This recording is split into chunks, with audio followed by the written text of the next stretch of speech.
Dua narasumber kita, Bang Ray Rangkuti mengatakan ini inskonstitusional dan ini tampaknya sulit sekali akan dilakukan. Kalau mau dilakukan berarti kita harus mengubah undang-undang dasar kita.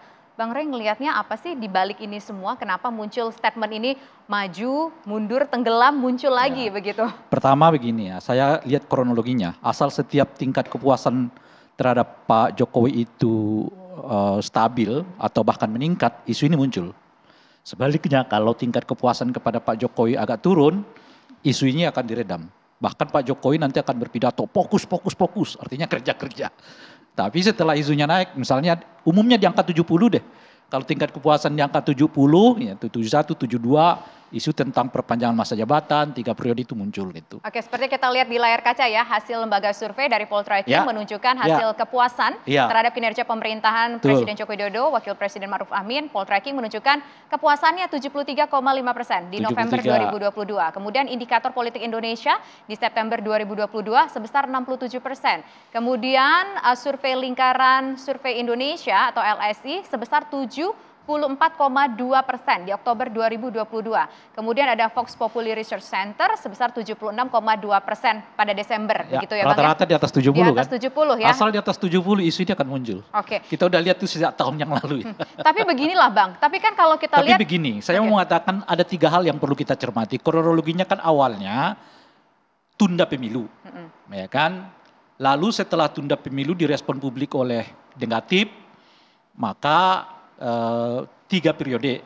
Sebelum 3 periode itu memasangkan Pak Jokowi dengan Pak Prabowo, gitu ya. Jadi di mana Pak Prabowo sebagai calon presiden, wakil presidennya adalah Pak Jokowi. Isu ini memang agak sedikit cepat dia tenggelamnya, apalagi baru-baru ini sudah ada putusan Mahkamah Konstitusi bahwa presiden yang sudah pernah menjabat 2 periode tidak boleh lagi dicalonkan sebagai calon wakil presiden gitu ya. Nah setelah itu muncullah isu soal 3 periode masa jabatan presiden. Jadi saya mengatakan yang 3 periode itu justru yang sulit. Kenapa gitu? Karena perpanjangan? Kalau perpanjangan itu dimungkinkan karena masuknya dari tunda pemilu. Gitu. Nah tunda pemilu itu mungkin nggak diatur undang-undang. Undang-undang nomor 17 2017 itu mengatakan ada masa di mana pemilu itu dapat ditunda oleh 3 faktor dan 4 faktor ya. Nah, tunda itu ada 2 macam. Tunda sebagian pelaksanaan pemilu atau tunda keseluruhan pelaksanaan pemilu. Karena situasi kita sudah di sekarang nggak mungkin menunda keseluruhan pelaksanaan pemilu. Yang paling mungkin itu adalah menunda sebahagian pelaksanaan pemilu karena alasan 1 keamanan. Alasan kedua musibah yang tak terduga gitu. Alasan yang ketiga soal tertib sosial. Alasan yang keempat ini menarik dan ini menurut saya bisa pintu masuknya dan atau lain yang dianggap bisa membahayakan keamanan nasional. Nah, dan atau lain ini itu bisa pintu masuk. Misalnya apa? Misalnya pandemi. Misalnya uang nggak ada.